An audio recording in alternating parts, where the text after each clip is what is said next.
The land is at the heart of South Africa's struggle for justice and equality.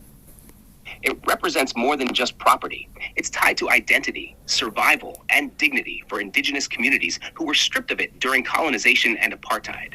The land was systematically stolen from Black South Africans during colonization and apartheid through violent dispossession, discriminatory laws, and forced removals. Laws like the 1913 Natives Land Act restricted Black people to just 13% of the country's land, forcing many into overcrowded homelands or to work as laborers on white-owned farms. This theft was not only economic, but also deeply cultural, as land is tied to heritage and identity. Today, land reform efforts aim to address these historical injustices, but progress has been slow and controversial. Landowners in South Africa, despite not being born there, acquired land through colonization and imperial expansion. European settlers, beginning with the Dutch in the 17th century and later the British, claimed land as part of colonial projects. They often declared indigenous lands as empty or unowned, ignoring the presence of established communities like the Khoisan and Bantu-speaking peoples. This process involved military conquest, forced removals, and the establishment of colonial laws that legitimized land seizure. Over time, settlers expanded their claims through treaties that were often exploitative, as well as outright violence. Land dispossession was further institutionalized during apartheid, when laws like the 1913 Natives Land Act reserved most of the country's land for white ownership, cementing inequality. When European settlers arrived in South Africa, their acquisition of land was deeply tied to colonial domination. Here's a closer look at how it unfolded. 1. Dutch colonization, 1652 onward. The Dutch East India Company established a supply station at the Cape of Good Hope, marking the beginning of European settlement. Dutch settlers, later known as Boers or Afrikaners, expanded their farms by taking land from the indigenous Khoisan people through a mix of violent conflict, manipulation, and enslavement. They justified this by claiming the land was unused or unoccupied, ignoring indigenous practices of communal land use. 2. British expansion, 1800s. When the British took control in the early 19th century, they introduced new policies and encouraged European immigration. British settlers expanded further into indigenous territories, leading to wars with Xhosa and Zulu communities. These conflicts often ended in the dispossession of indigenous groups. 3. Land laws and dispossession. The colonial and later apartheid governments implemented laws to formalize land theft. The 1913 Natives Land Act was a turning point, reserving 87% of South African land for white ownership and forcing Black South Africans into homelands or reserves. These areas were deliberately underdeveloped and overcrowded, while white farmers benefited from the most fertile land. 4. Economic domination. European settlers used the land for commercial agriculture, mining, and other industries, creating wealth for themselves while exploiting Black South Africans as cheap labor. This system entrenched economic and social inequalities. This history of land acquisition by settlers who were not born in South Africa set the stage for the deeply unequal land ownership patterns seen today.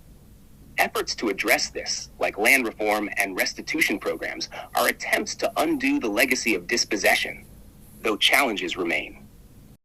President Cyril Ramaphosa is addressing land inequality in South Africa through the Expropriation Bill, signed into law on January 23, 2025.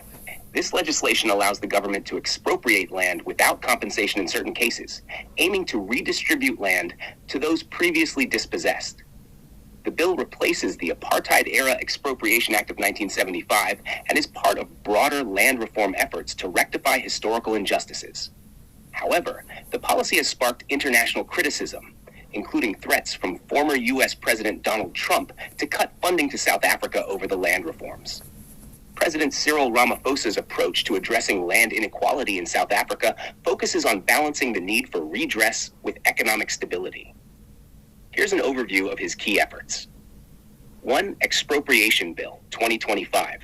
This law enables the government to expropriate land without compensation under specific conditions, such as when land is abandoned, underutilized, or illegally acquired. The aim is to redistribute land to Black South Africans who were historically dispossessed during apartheid and colonization. The bill replaces outdated apartheid-era legislation and is seen as a step toward equitable land ownership. 2. Restitution of land rights. Ramaphosa's administration has been working to expedite land restitution claims, where individuals and communities forcibly removed from their land can seek either compensation or the return of the land. However, progress has been slow due to administrative challenges. 3. Redistribution programs. The government is actively purchasing land from willing sellers to redistribute it to Black South Africans, particularly small-scale farmers and communities seeking land for agricultural or residential purposes. 4. Tenure security. Efforts are underway to secure land tenure rights for people living in communal areas or working as tenants and farm laborers, ensuring they have legal recognition and protection. 5. Focus on agriculture. To avoid economic disruption, Ramaphosa emphasizes support for beneficiaries of redistributed land. Programs are in place to provide training, equipment, and resources to ensure that redistributed land remains productive. While these efforts aim to address the massive disparities created by apartheid and colonization, they face criticism from different sides. Some argue the reforms are too slow and don't go far enough, while others fear economic risks, including reduced investor confidence. International scrutiny, particularly from figures like Donald Trump and Elon Musk, has added pressure to the process. Despite these challenges, the government maintains that land reform is essential for social justice and reconciliation. Elon Musk's maternal grandfather, Joshua Haldeman, was a Canadian chiropractor and political activist. In 1950, he moved to South Africa, reportedly attracted by the newly elected apartheid government's policies. Haldeman was known for his technocratic beliefs and support for apartheid. He passed away in 1974. Elon Musk's comments likely reflect a personal or familial connection to South Africa's history and land issues, possibly influenced by his upbringing and his grandfather's migration to the country. His perspective might stem from a broader narrative among some white South Africans who feel land reform policies, like expropriation without compensation, unfairly target them, despite these policies being aimed at correcting historical injustices.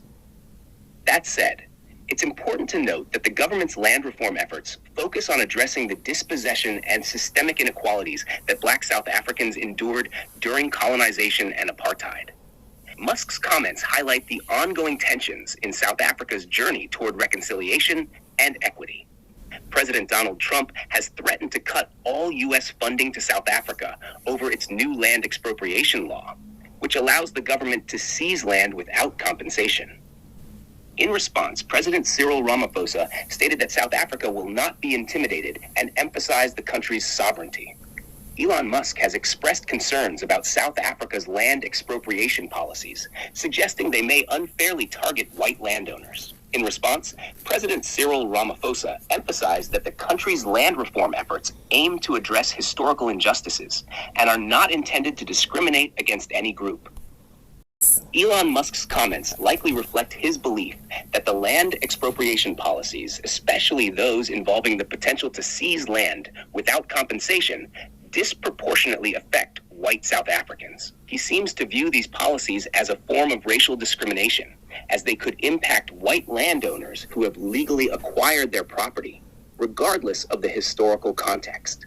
However, the South African government argues that these policies are designed to correct the imbalances created by apartheid and colonialism. The argument is that, while white South Africans may legally own land today, much of that land was originally stolen from indigenous Black South Africans during colonization and apartheid. The land was acquired through violence, forced removals, and unjust laws that prevented Black people from owning or accessing land. Under apartheid, policies like the 1913 Natives Land Act ensured that most land was reserved for white ownership, leaving Black South Africans with limited or no access to fertile land. Even when white South Africans buy land today, it's often from previous owners who themselves acquired it under the same unfair colonial or apartheid-based systems. The legal system that exists now is built on this foundation. So even though land transfers may happen through legal channels, the original dispossession remains an unresolved issue. Many believe that, for true justice to be achieved, the land should be returned to those who were displaced or dispossessed, regardless of how it was subsequently bought and sold.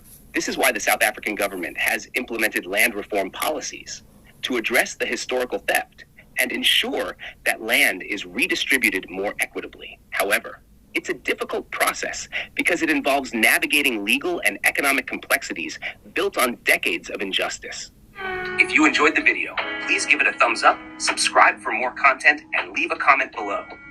See you next time.